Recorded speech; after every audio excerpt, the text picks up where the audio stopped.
We have a very small crowd, but that's okay. We're gonna run through it anyway, even though we have a small group tonight. And then we will post this on the website so that everyone else who wasn't able to be here tonight can see it on the website. And we are also translating it into Spanish, the PowerPoint, and that will be sent out as well. And I think Yolanda's here to help translate too. Yeah, hi Yolanda. Okay, so I'm gonna get started. I'm Kim Kellison, I'm superintendent. Thank you for coming. And we're gonna focus on some parent safety tips tonight, and we're gonna also talk about lockdowns and different things that we do in our building. So without further ado, I'm gonna get started. Maybe.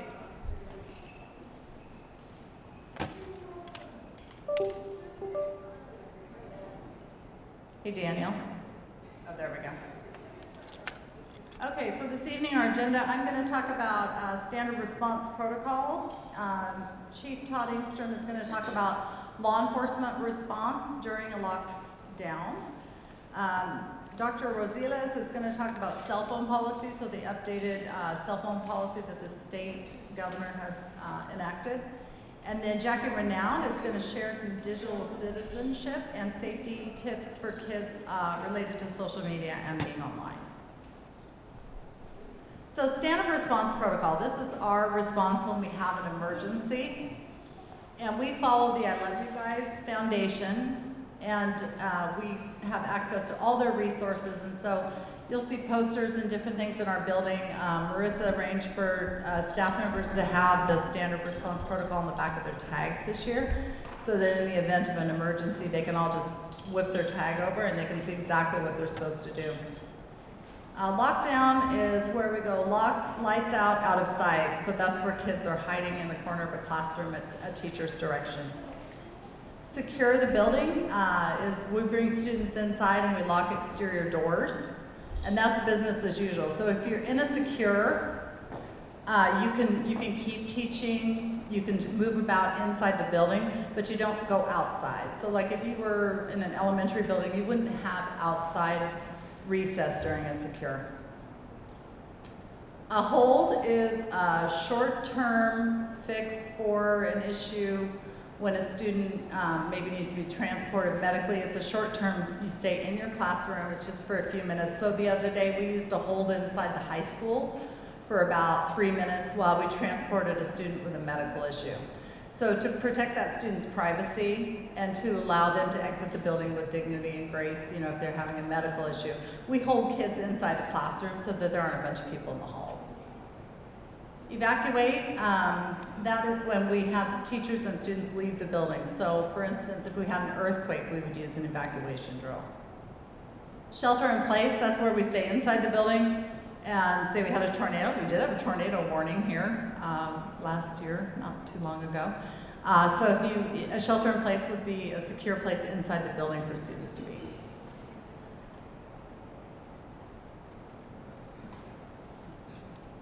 Why is this stuff important? There are things the adults don't like to talk about, but if things happen at school, I need to have a plan. And I need to know that the adults have a plan, so I'm going to talk about the standard response protocol. It's all about these simple actions. The first action is hold. Stay in your classroom, clear the hallways. The second action is secure. Get inside, lock outside doors. The third action is lockdown. Locks, lights, out of sight. The fourth action is evacuate. A location will be announced. The fifth action is shelter. The hazard and safety strategy will be announced. So let's get started and learn about hold. Hold in your classroom or area, clear the halls. Hold in your classroom or area, clear the halls. Something is happening in the halls and the school needs to get it sorted out. So we'll stay in our classroom even if the bell rings. Try to do classwork, but remind your teacher to lock and close the classroom door. Won't I be marked tardy for my next class? Not during a hold. And if I'm in the cafeteria or the gym? Depending on what's happening, you might be asked to stay in your area if you aren't in a classroom. Unlike a lockdown, a hold can be released with a PA announcement. Students, all clear, the hold is released. All clear, the hold is released. I'm James. I'm a school resource officer. kids, get inside, hustle. Secure. Get inside, lock outside doors. Secure. Get inside, lock outside doors. Why are we doing it? We're doing this because something is happening in the neighborhood near the school and we have to get you guys inside. Could be crimes out there, could be riots, could be a dangerous animal, could be zombies. James, zombies aren't real. You don't know that. Here's what happens.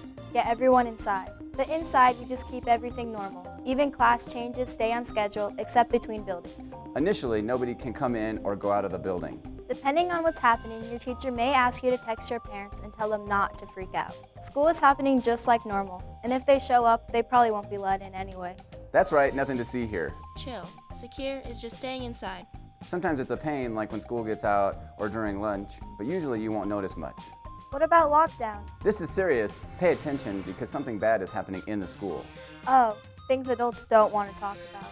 First, I'm going to talk about stuff that we do know, data and research about attacks at schools. Then I'm going to talk about what to do depending on where you are. First of all, 70% of these are over within 5 minutes. 90% are over in 10 minutes. Heavy. First, let's look at one thing that they have learned. An attacker has hardly ever gotten through a locked classroom door. Hardly ever.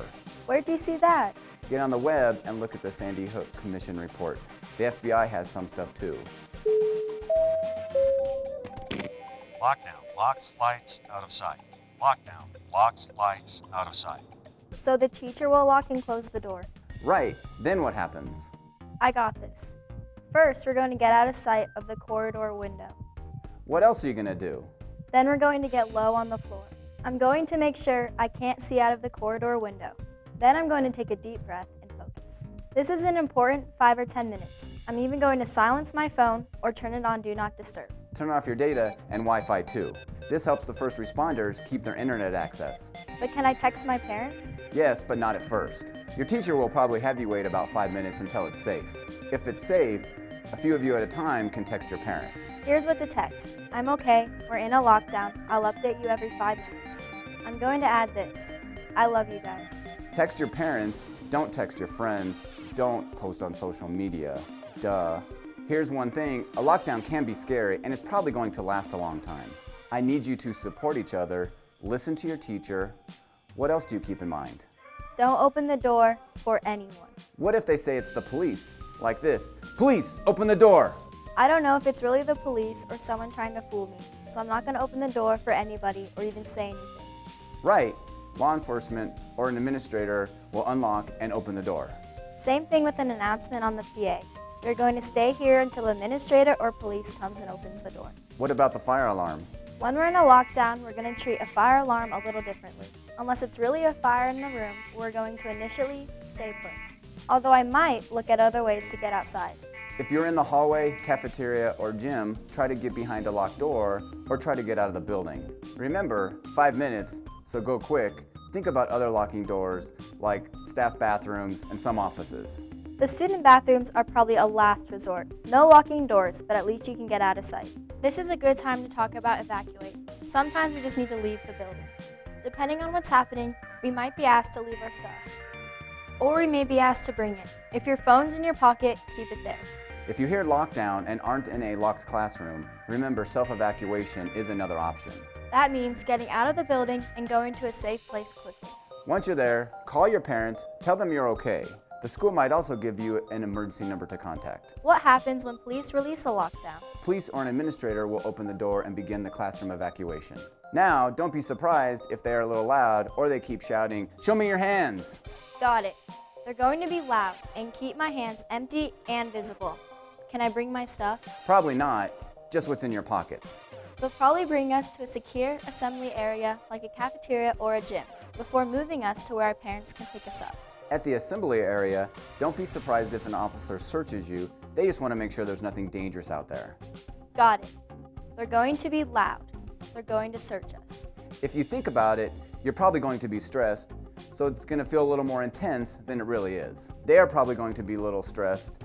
They probably don't know you, but we all have the same goal in mind, to keep you safe. So what you're saying is cut everyone a little break, and we can actually help reduce their stress and our parents' stress.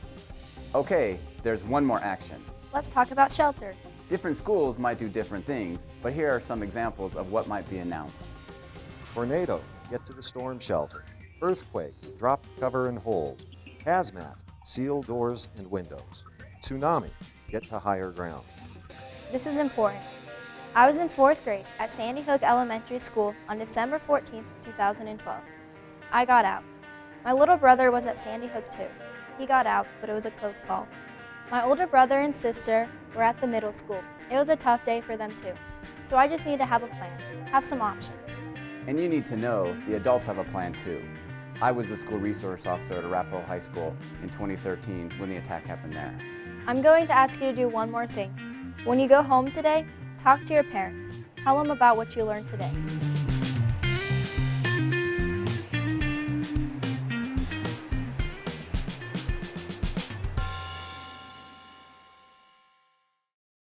Thank you. Okay, so we've been doing a lot of work around lockdown in the high school. And so we've been partnering with Willamette ESD, and Gene Biggs will be here this week to walk the high school team through a lockdown, because after the swatting event, that is a stressful thing for our building to undergo again. And so a lot of the things that we're talking about tonight are things that we are training on currently. And so, lockdown basics, we're gonna secure individual classrooms. Students are quiet. Teachers do not open the door for anybody. So that was one of the things we talked about at great length, is that law enforcement needs a key. So, we have provided, we've changed how we do things in the school system so that we have a set of keys inside the office and in other locations so that law enforcement can get access to the building without having to find an administrator. And so they will use a key to open the door. So students and staff are alerted to never open the door. Law enforcement will do that during a lockdown.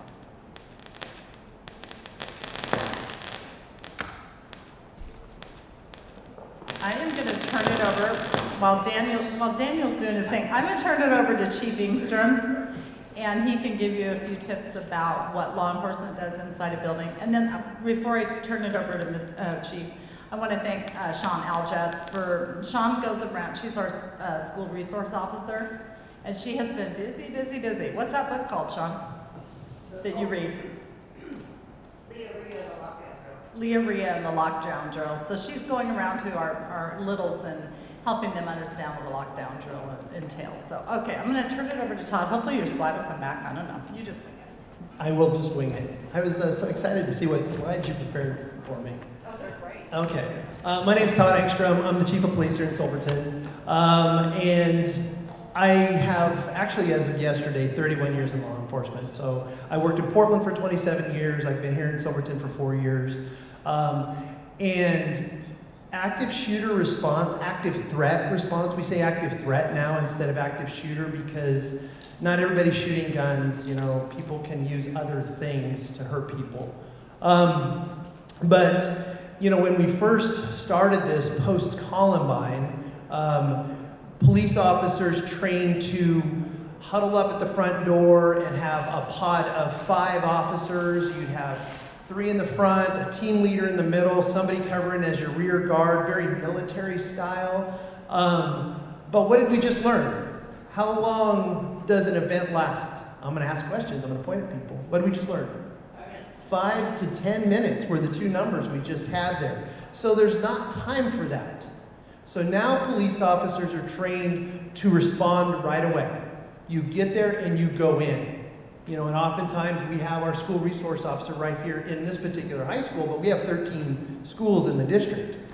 So when we had our swatting call last spring, our officer on patrol came to the front door, met up with Sean, and immediately they went searching. And our detective responded from the police department, came in the back door right over here by the cafeteria by himself and started searching, because that's what we need to do. And they're trained to listen and follow indicators, because if you have a true active shooter, they're going to be just going through the hall shooting. So you're going to hear gunfire, and we are trained to go to that sound and stop the threat immediately, as fast as we can. On our swatting call, we didn't have indicators because it was fake, but we knew about a bathroom. So they were hastily going through the high school checking the bathrooms as fast as they could. In the meantime, the classrooms are all locked down. So they are all trained, and Sean has been doing her job. She's in her 6th school year. So the ones that were kindergartners when she started are now 6th graders. And even before her, it was J.J. Lamoureux, who's one of our sergeants. He was the school resource officer. This program is being taught in our school district and has been taught consistently for a lot of years. And just yesterday, she and I went up to Victor Point School, and she met with the 5th, 6th, 7th, and 8th graders at Victor Point. And she basically quizzed them on what they were supposed to do. And they all had the right answers. They knew what they were supposed to do, which was great. And then it became a question and answer period, and pointing at all their stuff. Well, what's that for? What's that for? What's that for? It was actually a lot of fun. That's like highlight of my week, probably, going to Victor Point School. So we're going to come into the school. We're going to do the sweep as fast as we can. We will set up a command post. We just, as we did in April when we had the swatting call, we're going to have cops coming from all over the place. We had over 60 police officers in the school helping with that day from all different agencies, and we learned from like 4 different dispatch systems, so it gets a little hard to communicate sometimes. Something we did learn, one of the biggest takeaways we had was the fact that we needed more keys to go unlock doors, because that's what we're trained to do, and that's what the kids are trained. They're trained to not open the door, to wait for the police officer to announce, knock on the door, Officer Engstrom, Silverton Police, and then we unlock the door with the key in our hand. Well, we didn't have enough keys that day. Now we have more keys. All 3 of our sergeants have keys. Every one of our patrol cars has keys. So we should have a lot more keys. Heaven forbid this ever happen again. But we learned a lot. It's rare, if ever, you have a dress rehearsal like we had here in Silverton back in the spring. We're going to be working with school officials. Kim was right next to me most of that afternoon, and we were able to communicate really well together. We'll set up a command post. Can you flip to, oh yes, she's got some cool pictures for me. So that's training that we just had a couple months ago, and that's Mark Twain School. Those blue guns in their hands are training guns. They're Glocks. They work just like a regular Glock, but they're blue, and they shoot blanks or paint rounds, whatever we decide to use on that particular day. We do our best to train at the different schools throughout the district. Normally in the summertime, when school is out, or sometimes in the holiday break, we will pick a school and go train at it. So this particular training, that's my detective, Chandler Miranda, right up in front, and then the one off to the right is a Jervis police officer, and the one behind him, I'm not sure where he's from. He might be Jervis as well. We did a multi-agency training this particular day. So it was Portland, I'm sorry, the P word. I shouldn't say the P word in Silverton. It was Silverton, Mount Angel, Jervis. Who else did we have that day? Hubbard. Okay, maybe not Woodburn. A lot of small agencies. And it was great training. And we not only did the searching, but we had students that were playing victims, and they had to have tourniquets put on them and get evacuated out. And we even went as far as having Lifeline land in the ball field of Mark Twain. So it was a really, really good training. And that's training that we consistently do here in Silverton. Can you go one more forward? Okay, go back 2. Perfect. So no, in that middle bullet point, that fourth one down, I know this was hard for a lot of kids on the day of the swatting call, but when officers are doing their job and when they're searching, their guns are out of their holsters. The rifle has been taken out of the police car and put around their neck and is in their hands because it's their job to find that threat and stop that threat as fast as possible. So just know that there's going to be guns out when they're doing a real active shooter call. Talk about how students have to exit. Okay, thank you. That was kind of, I think, might have been the last one of the last bullets. No, there's the third one down. I'm just reading really fast. So what we did that particular day and what we will do in the future, because it's protocol, is we will do a hasty search, and if we do find the shooter and the shooter is stopped, then that is going to become the focus of our investigation. We still need to empty the school. It is rare, statistically, it is rare that there's ever more than one shooter, but our first big one that we ever had in Columbine, it was 2 that planned it together. But since then, I don't know that there's been any others. It's typically only 1. But still, we will treat it like there's others, and we will search the school thoroughly. In order to do that, we want to evacuate the school.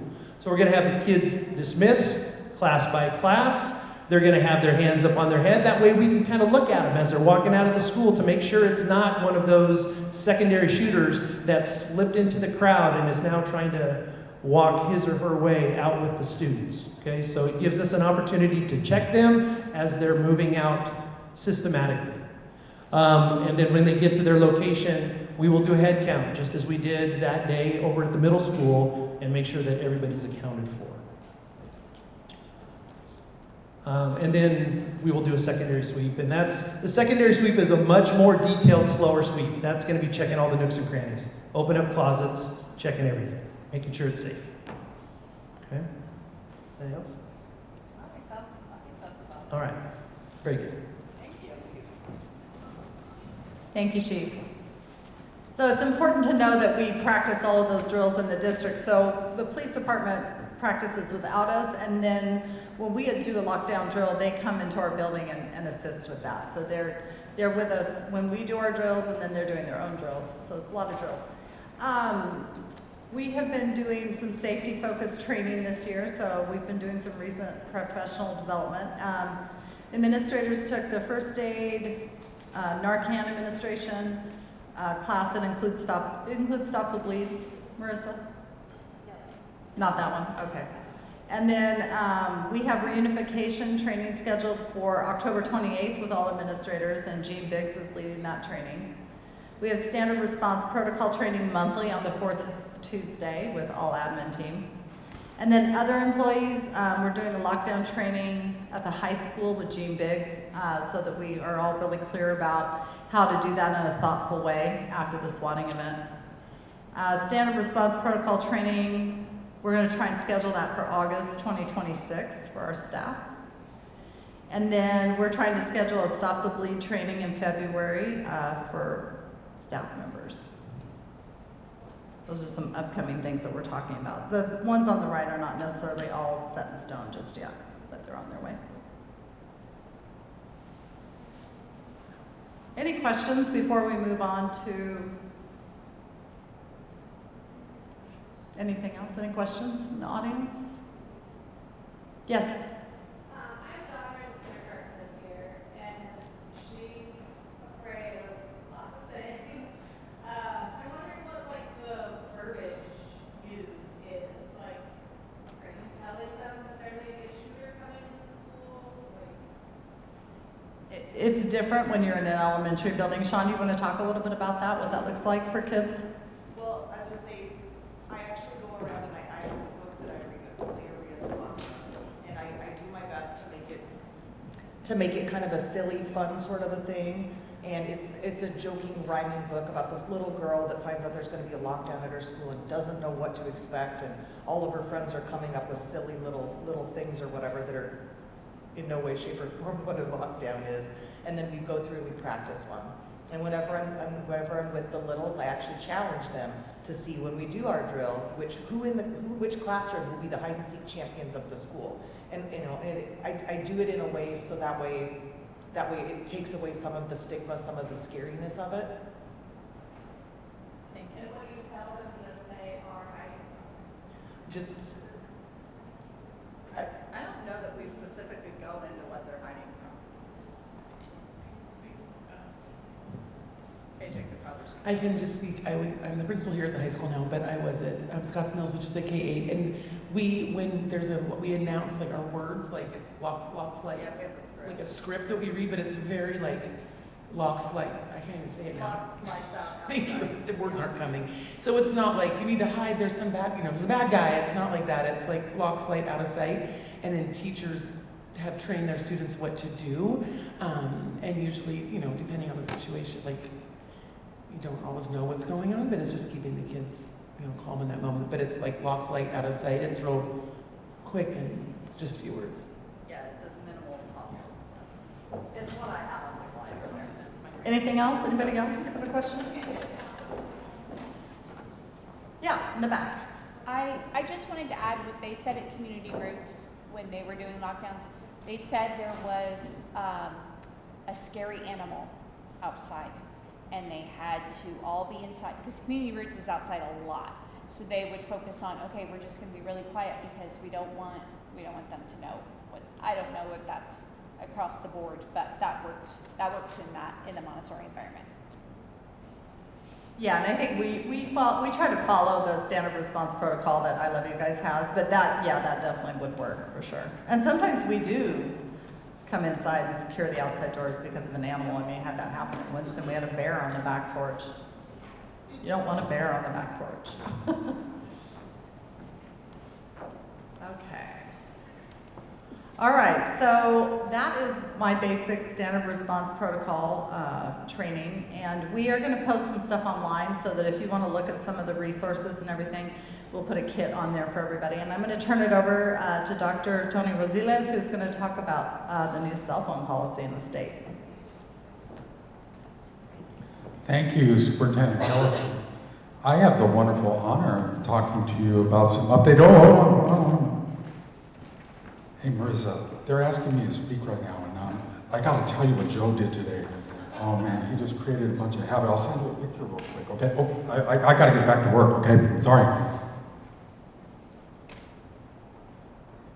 Well, I did that little stunt there because some of us remember the day when we went to school where it was pretty much what they used to call sit and get. And sometimes what we would do in a classroom, we could pretty much do our own thing, and to the degree we were listening, everything was fine and dandy, right? While learning nowadays is much more collaborative. Anything any one of us in the classroom do, whether it's the teacher, a student, an aide, the principal walking through the hall doing observations or whatnot, all of those things happen together. They're not in isolation. And because of that, we have a lot of research that shows what's the impact of these disruptions. It's not just when a student acts out in class, but it can be as simple as what we think is a quick response to a phone call or a quick text back or whatnot. Well, little by little throughout the country, there's been more and more of a discussion about the potential for disruption of cell phone and other personal electronic devices in the schools. And Oregon is no exception. The governor during this last school year put out an executive order, which is a little different than a law because the legislature attempted to put forward a law and it didn't go through the two houses.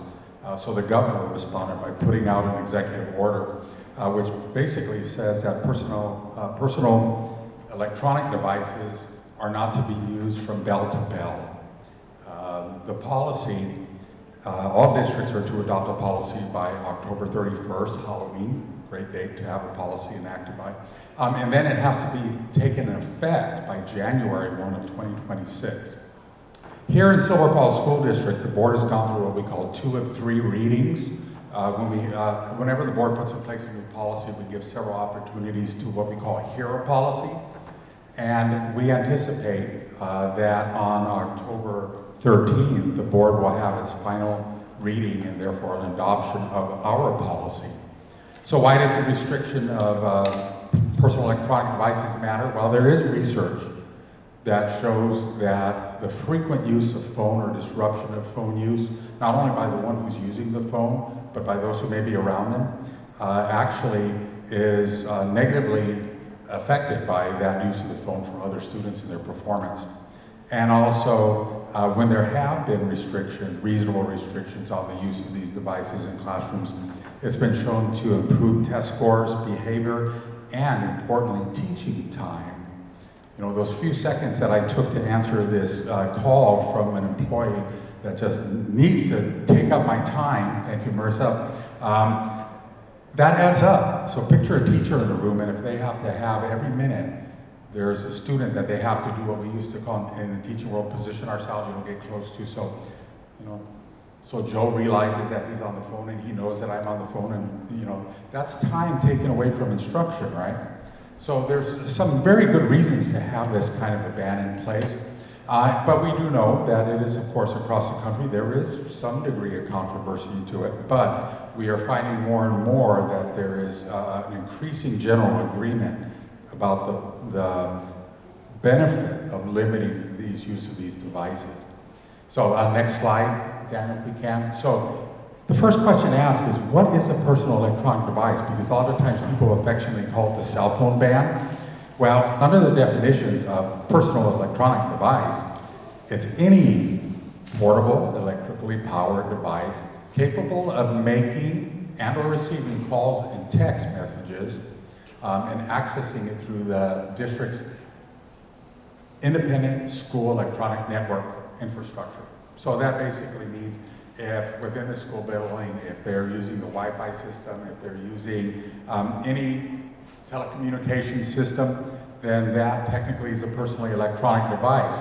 Yes, it includes what we would think, smartphones and flip phones. You know, that's interesting up there because I think my last flip phone was probably about 15, 16 years ago. And even then I thought I was a dinosaur with phones. But it also includes cellular capable tablets and e-readers, which some people still use. And then here's the big one to think about: smartwatches, smart glasses, and connected headphones or earbuds. Many now, we have the wireless earbuds on my phone. I don't even need to pick up my phone, right? I can have an earbud that also serves partly as a microphone, and I can tell my earbud, hey, play me Spotify this song, right? Or you know, start my Spotify loop. That technically counts as a personal electronic device. So, what's the prohibition? It is from start to end of the instructional hours in school. So when the students come into the high school here, until that first passing bell rings, they will sit in the commons and they can be on their phone or their e-readers or whatnot. But once they get into that classroom, they need to put the phones away or turn off the devices.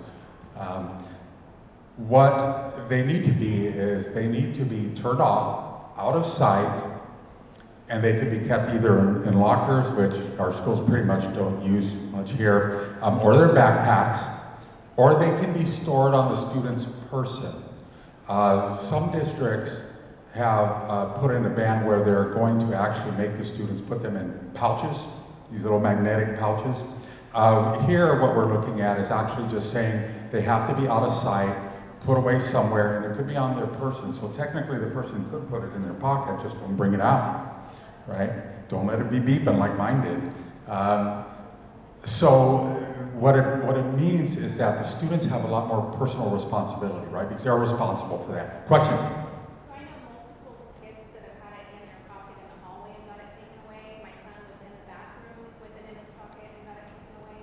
So it's a whole thing. So I'm just wondering, our district must be differently, like you're saying. Yeah. Well, you know, up until this, that's a great question. Up until this point, our schools had some difference within some of the procedures they did. Like for instance, here at the high school, last year they were already doing it where they were not having them to be used. So right now what we're doing, once this takes effect, and it will take effect as soon as the board does that third approval, then all the districts, all the schools in the district will need to follow this protocol, which means out of sight. But in both cases, it was completely out of sight, not even in their hands. Yeah, it's got to be out of sight. So, you know, we can, and let's talk some more later about some specifics on it, right? Because there are some nuances, and you can imagine there will probably be maybe a few growing pains in some places as we get into it, but that's the intention of it, okay? So what are some exceptions to the ban? Because there are three primary exceptions. One, if you have a doctor's order, and it has to be by a written doctor's order for a medical condition. The best example is, you know, nowadays some people who are diabetic may have the, I forget what it's called, Freedom or whatever, you know, the little patch that they can put their cell phone on it to monitor their blood glucose. That would be an example of something like that. Also a student maybe that has a hearing problem, a significant hearing problem where they need an assistive device that may do that. A second exception would be if it's subject to a student's individual education plan, the IEP, if you're a student receiving special education services, or that's incorrect, that's section 504, not 505. Section 504, which is 1973 Rehabilitation Act, which just means there's certain situations where an individual may get an accommodation for a needed condition. So that's the second exception. And then the third one, which is probably the most nebulous of the three, is a written request that a parent can submit, but will only be considered for purposes that support academic activities or independent communication. So that would basically means that the district, if a parent were to submit that written request to be able to allow their student to use that device, the district will only consider it if the request is reasonably related to allowing the student to access the curriculum. And when it talks about independent communications, in order to picture the student who needs the device in order to engage with others related to the learning activities, so things like collaborative group work or whatnot. So it's a very limited exception to that, but there is that possibility.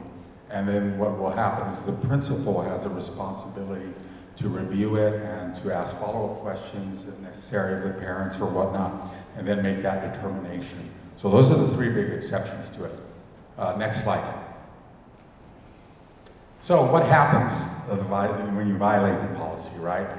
An important thing to start with is that if there is a violation of the policy itself, and that's the policy indicator, JFCEB, a bunch of letters in our policies,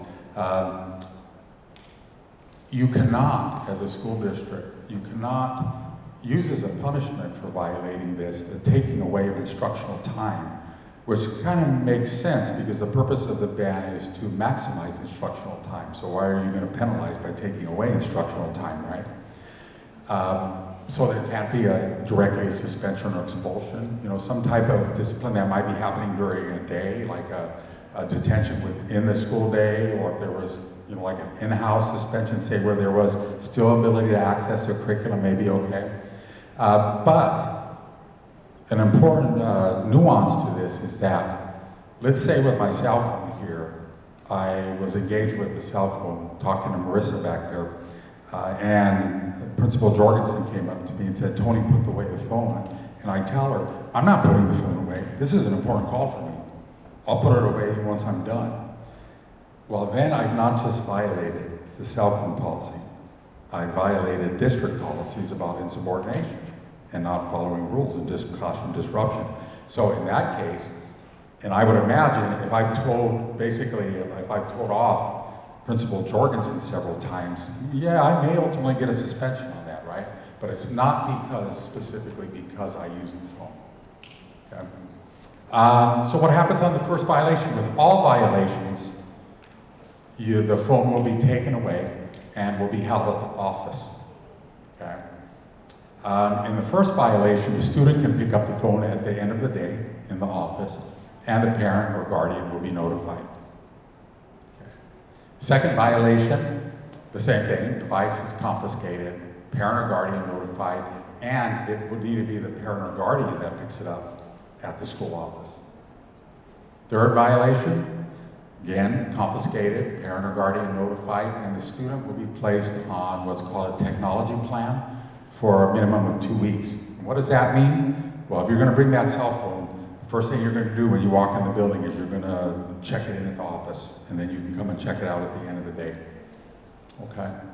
Now, some have asked, well, what happens if there's an emergency during the day or something really happens? Well, what the schools are engaging their students and their families on is that we'll have protocols for that. So if there is an urgent need, or you know, if a parent is trying to get a hold of a student, that should always be going through the school front office and calling them, and the school will find a way to get a hold of your student. If it's the other way around, like something's going on with the student that may be very significant, and if they need to be able to get a hold of a parent, then they can engage with the staff member, and then the staff member will determine if, you know, do we send this student up to the office to make the call or whatnot. Another nuance to it is that the way the law or the executive order was written is that it applies when you are in instructional time, but it doesn't necessarily apply if you're both off of the school grounds or not, and not under the supervision of an employee. That is a little bit, that has an impact here because at our high school we have an open campus for lunch. So that means that during lunch, the students leave campus, they can have that phone and use it, okay? But the ban still takes effect. So let's say they're leaving campus and they're on a field trip. The second prong of that was that, you know, they have to not be under the supervision of students. So if they're on a field trip, yes, they're off campus, but they're still under the supervision of a staff employee, right? So they can't use it then, okay? So know that further violations then, of course, will be following this same protocol, but they could also be subject to the school's normal discipline behavior plan that we have. Please follow up with your principal if you have questions about what that is and what that, you know, and how it might impact the particular situation your student's in, okay? And are there any other general questions? I know there are a lot of nuances, so maybe some of you have some individual questions. Afterwards, I'd be glad to chat with you about it. Again, it'll go into effect, you know, all things, you know, if everything goes as planned, probably about 8 o'clock on the 13th. But the schools, many of the schools are already starting to implement this because we know that you know, consistency is an important thing, and we're going to work toward consistency because, you know, our kiddos go from elementary to middle to high school, right? One of the best things we can do is make sure that the language we use and the expectations we use are consistent, right? That's fair to them, and it'll maximize student learning. Okay, so that's our cell phone ban in a nutshell. And yes, Principal Jorgensen, you definitely may. And don't have me go to the office. I just want to say, Mr. Traeger here and I were talking about how awesome our kids are doing with this. Like, it was absolutely shocking. Really, truly shocking. Like, we expected some battles from last year at the high school during class periods. You could not have your phone when you're in your classroom, but the hallway and lunch, you were allowed to use your phone. And we thought, oh boy, you know, but our hallways, like, I haven't seen a phone in the hallway. Kids are just being so responsible. They'll come in and they'll say, I don't know my mom's phone number. Can I pull out my phone and, you know, or my mom doesn't like to answer the phone if, you know, like she doesn't answer the phone if you call, but I can text her and she'll talk. And kids come and ask permission, and it's been really awesome. We've seen a great response. And just, Christy, just to clarify your question, because I think, so we started our policy this year because the way the timeline is, we were starting school before we had a policy. So we said at the high school, like, they have to be in your backpacks. And the reason we said that was because kids will go to the bathroom a lot to use their phones. I have 2 of my own that will be like, I'm like, why are you, like last year, why are you calling me? You're at school. Oh, I'm in the bathroom. Gross, first of all. But so that is why we said in the backpacks, because kids will go to the bathroom and take long bathroom breaks. What he posted tonight, what shows tonight, is the board policy, so that's an update to what we're doing currently. Does that make sense? Does that clarify? Okay, good. Great, so thank you again, and I will say one more question. I'm Julian. I'm watching the last of my kids come through Silky High, and I have no doubt that all of our kids are up on policy and not making mistakes.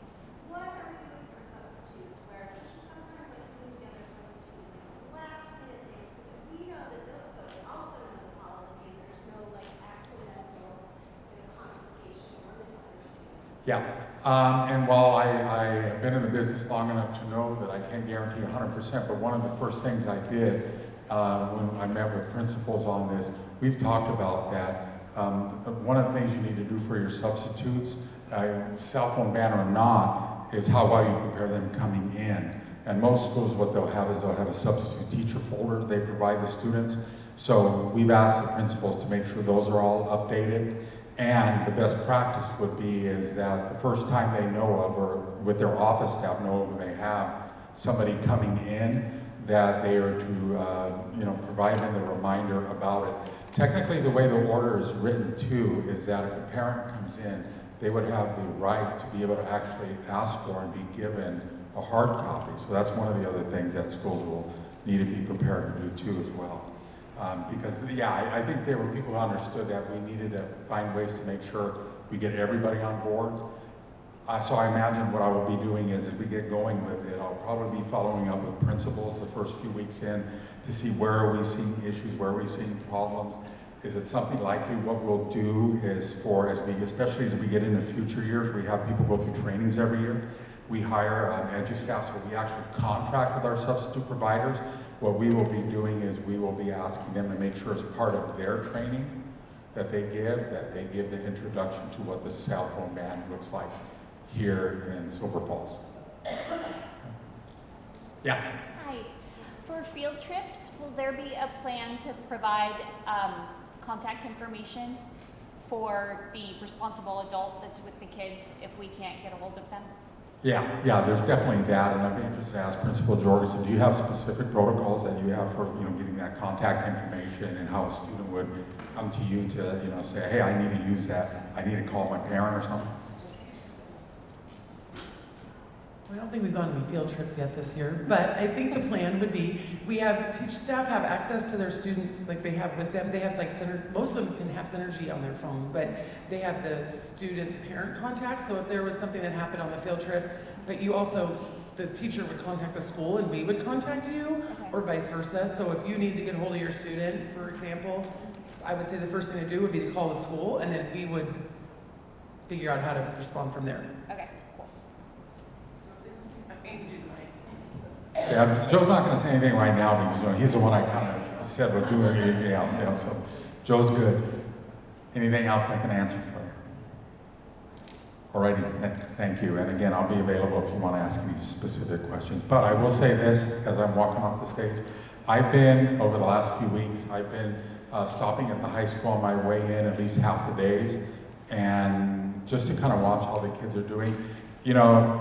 I've worked in schools, urban schools, suburban schools, rural schools, and I always tell the staff when I see them, I say how well behaved our students are when they're in the commons. Our kiddos are really respectful of one another. I'm used to where I go in and there's cliques and they're not talking to each other, or they maybe be staring each other down, right? Our kids here are well, prepared to start making that next jump as adults. And so that's a real good thing. And I think that as I'm talking about a ban, we should also be emphasizing the positive, right? And I'm pretty sure I can speak for Joe, KJ, Officer Alljets, and all of us here, Jackie and Kim and everybody, that, and with all the challenges that are in public education right now, I'm pleased to say that's probably the least challenge I have in my experience here. Do you all agree? Okay. So thank you all for your time, and we're going to turn over to Jackie. Talking about electronic devices, Jackie's going to talk to you about cybersecurity. Thank you, Jackie. Well, hello, I am Jackie Renaud. I am born and raised here, lived in Scotts Mills from the moment of birth. Not quite, but close. And so, Daniel, you want to flip it to the next one?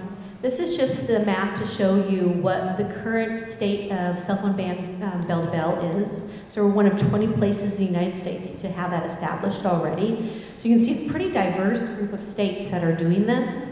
I'm kind of proud of Oregon for kind of being where they're at and making this happen. It's always a good thing for kids to not be distracted so much by their phones. So next one for me. I'm going to give you this is a Mayo Clinic. It's a cute little 1-minute video, but it does show the power struggle that parents can have with their kids on technology. So I'm going to give you some possible plans, some apps, some various things that you could choose to do so that you don't fight them all the time. If you are not somebody who maybe your kid isn't someone who's going to listen to you necessarily, and they don't want the phone to be in your room at night. I have a lot of parents who just take it. It's at 8 o'clock and they grab their phone and they say you can get it in the morning at 6:30 when you wake up. But the phone stays in the parents' room that night. That can work really well for a lot of families, and for some families. Is your teen always texting or gaming? Or you just don't know? We've always told parents to try to monitor their children's online content, to try to limit it, to make sure that it's not affecting their sleep or their schoolwork or their mood. And that's a huge job, says Dr. Nasheen Aminuddin, kids can get online literally from the palm of their hands. For parents, I would recommend that they check in with their kids, that they try to find out what kids are doing when they're online. Are they spending time, playing games with friends, or are they searching for things? Are they using it for schoolwork? You're addicted to this thing! Excessive use of social media can be related to how it affects your child. Anything that is affecting your child's sleep, anything that's affecting their mood, anything that is affecting their academic performance would be considered excessive use. No, Mom. Yes! I'll be up in 10 minutes. No, now! For the Mayo Clinic News Network, How do you push these buttons? There! I'm Jason Howland. Come on, Mom. No! This is an addiction! That's that one. I could speak to a lot of our homes. So these are some of the things that you mentioned on that. One of them, of course, is to talk to your kid and be open with them. Designate no screen times. Have a hard and fast rule. You're taking it away during family dinners. Maybe you're allowing a certain percentage of time on a particular app. And as we are going through this, there's some plans available. I know they cost, and I'm not selling anything. I'm not making any money off of this. But I was trying to do some research to give you actual things that you could purchase that could help you navigate this. Again, bedroom, charging devices outside of the bedroom for better sleep. And then again, lead by example, that do not disturb. You yourself put it away. I know I am very distracted, and I can go down a rabbit hole very easily and lose hours before bed, and that I don't sleep well. So I know for me, it speaks true. Okay, next one. Okay, so when I was looking at this, we've got a lot of various phone plans, but Verizon Family Plan all the way down to T-Mobile and AT&T Secure Family, you're looking at $8. Some of it's free, some of it's 15, some of it's 10. And that's just for the phone. So there's so many access points kids can have. And so there's also the at home. You all have Wi-Fi most likely, and there's routers that you can actually turn off. You can go into the settings and you can say it stops at 9 o'clock at night. There's no arguing, it's just done, it's off. You want to put on, they actually have a physical timer that's similar to probably your Christmas lights that you could put on. I know we have that for our chicken coop, for the wire around them to keep the raccoons out. So there's that scheduled timer you can do. Yeah, Scouts Mills, raccoons, they get chickens every year. So these are just some of the things. You can also go online to the wireless settings for parental control and actually do that yourself. You don't need to pay any money for that, but again, that's for Wi-Fi, which is essentially your computers and not your phone. So your phone still has a data plan, it still has all of that. I mean, it's just an octopus of issues. So when I looked at all these, and the next one is a nice video of Verizon, and I liked it because it was short and sweet, and it had so many options to it. I have my daughter on Life 360, and she's 19, and my son is 22. My son will let me have him on it when he's on a trip. I said, hey, you gotta give me, I'm not gonna sleep. I gotta know you at least made it to the location. I don't need to know what's going on at the location at 22, but I need to know you made it. And so my daughter 19, there was no discussion on that. She knows where I'm at, I know where she's at. It's very easy, and she can optimize that, knowledge that I'm on my way home, or whatever that might be. So, if you want to play that for me, Daniel, thank you. Help keep your family safe while they're on the go with Verizon Family. Family and friends can share their location on a single map at any time. When they need an extra layer of security, SafeWalk provides emergency contacts with real-time location updates. Alert 24/7 Assist for live support anytime you need it. Monitor your child's online activity, calls, text, and limit screen time. Keep certain content blocked until they're ready. Get insight into driving habits, plus crash detection and roadside assistance. A Verizon family is smarter, safer, and more connected. Get Verizon Family for free or upgrade to Verizon Family Plus. Save $4.99 per month on Verizon Family Plus perk with my plan. Making any money. So that's just something that I saw that spoke to me because it had so many other options with it. And then Dr. Jesse Miller, who's here today, he sent this to me, forwarded it to me and it was a meeting he went to the other night. Did you want to speak to it, Jess? Dr. Mel? Yeah.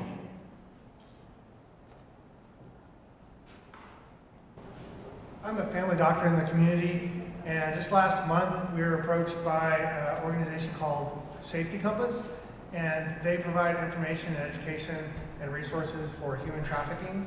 And there's a lot of definitions and variations of what that word phrase means. But they said specifically there have been instances in our community, and they want us to make us aware as healthcare providers how to identify those risk factors. But seeing that this meeting was coming up pretty soon, I asked if I could bring that information here, so I appreciate that opportunity. But one thing that really stuck out to me was what could be happening on screens, especially outside of school.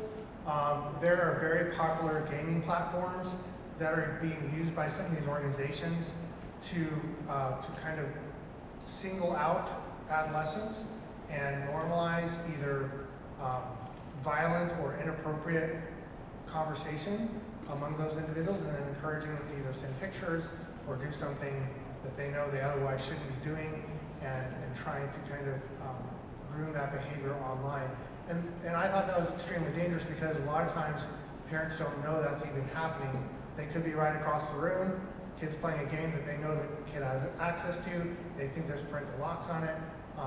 But just the reason I wanted to bring that up here is just make sure that if your kids do have access to any online games where they can communicate with other individuals, make sure you have those locks in place so that they can't communicate, and that you're verifying that, because those instances have happened in the community, and it's not a theoretical risk, it's here.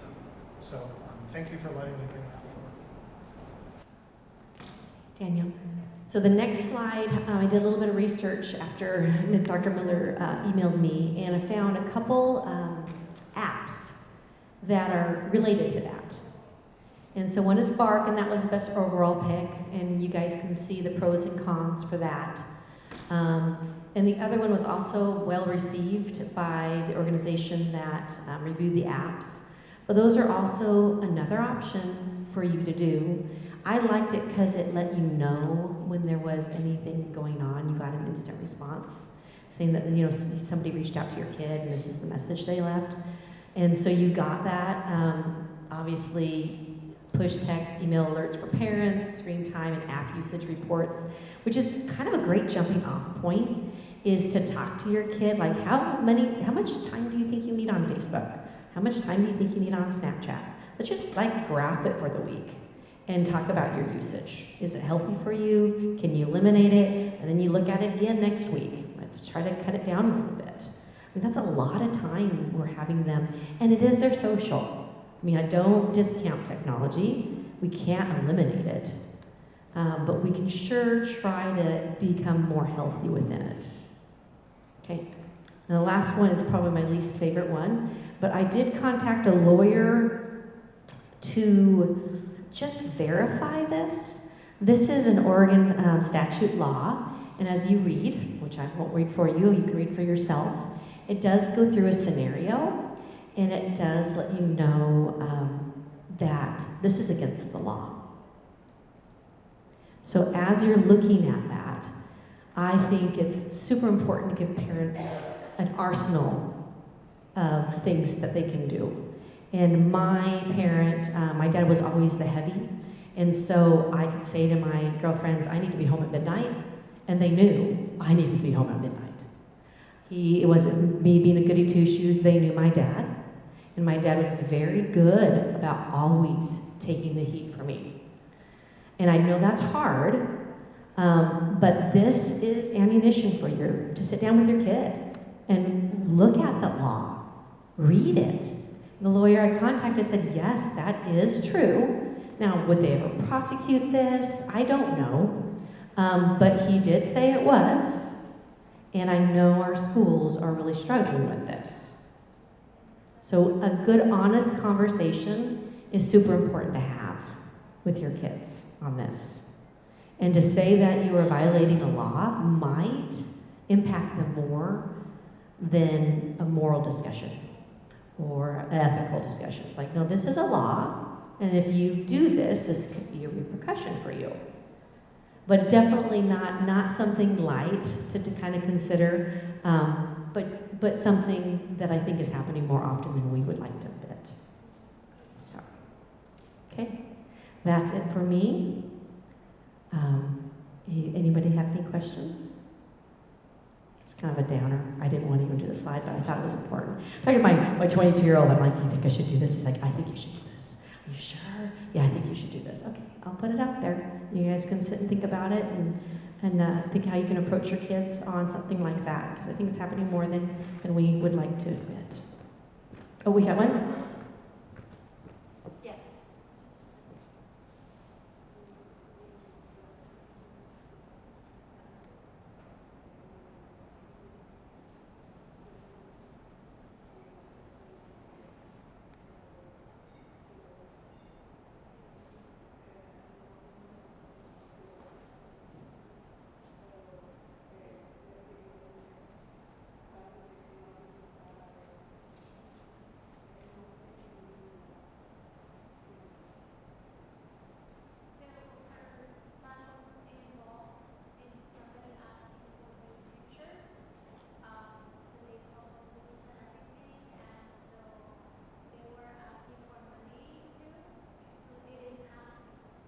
I agree. I think it very much is. And the more attention we can put on it, the less likely they'll be asking. And that was wonderful that you did that. The more we can take it to the police and document, the better. Because it could, be a small handful of people who are doing this. But it can grow. And as soon as we can snuff it out, the better.